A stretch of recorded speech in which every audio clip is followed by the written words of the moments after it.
Yeah, when it rains, it pours, I guess. So, we just rolled with it. Had to call Maddie from home and tell her to get here, and it's just one of those things. It's pro hockey, crazy stuff happens. So, but I liked our. I mean, outside of giving up the first goal, I thought the first period we played really well. Like we had a lot of chances. We just got to find a way to find the back of the net, and then to me, that's a different game. But kudos to them. They did a good job of, not letting us get on the board to get going, and that's kind of how it went. What happened to Nicole? She's got a lower body injury at warm up apparently. That was, we're watching warm up and she left, and all of a sudden I was like, that doesn't look good. We better go see what's happening. So hopefully it's not too long term, but again, we'll talk to the doctors and stuff tomorrow. She'll get treatment and kind of see how she is. How much warning did you give Lucy? I think Lucy was all of a sudden looking around like, where'd Nicole go? I don't think she knew either. And so, it was kind of one of those things where she didn't have a lot of time to think about it. Just get in there and do your job. And that's, she did a pretty good job for us. I think Maddie showed up at first timeout. Yep, see, you're ahead of me. I didn't even know. After the first period, I'm like, is Maddie here yet? And they're like, oh, yeah, she was on the bench. I was like, okay, cool. A little bit, last year you had 4 goaltenders in the organization. Kind of this shorthanded situation pops up today. As far as emergency situations, Yeah, I don't know. Maybe I think Sis was going in next if we needed it. So yeah, I'm not sure. So we'll have to see how that goes. But hopefully Nicole's not going to be too long. Maddie's obviously getting healthy. We made the decision to leave her at home today just because she has been sick, and we had 2 goalies that were healthy at the time. So we that was the right call then. And then obviously we had to pull an audible and say, hey, drive here and get here when you get here. is this the most shorthanded you feel like you've had this the last couple of games now?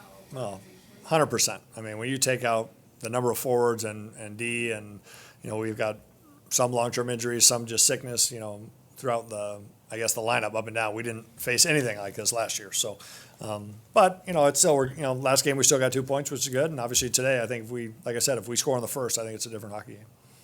Taylor, you're back, but are you how close to 100% are you? Are you still kind of dealing with the illness a little bit? Or? Yeah, I was sick. But regardless of that, you just have to go out there and play for your teammates. What's my best? Come back the next game and figure it out. What was tough out there today? With the players you have out, or how shorthanded you guys are as a team, and you still have to go out there and play. What was difficult today? Was it just tough in the jump?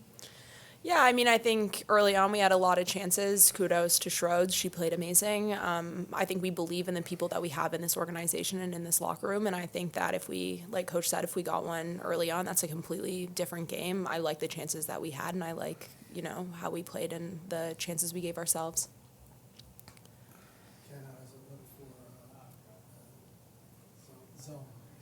How's it look for some? I think she's going to be out for 2 or 3 weeks, but I know she talked with the doctors and that, so they're not. They were happy that it wasn't going to be longer. So I think when anytime a player leaves during a game, you're worried it could be a long-term injury, which we think it'll be 2 or 3 weeks, and hopefully she'll heal up well and be back for us.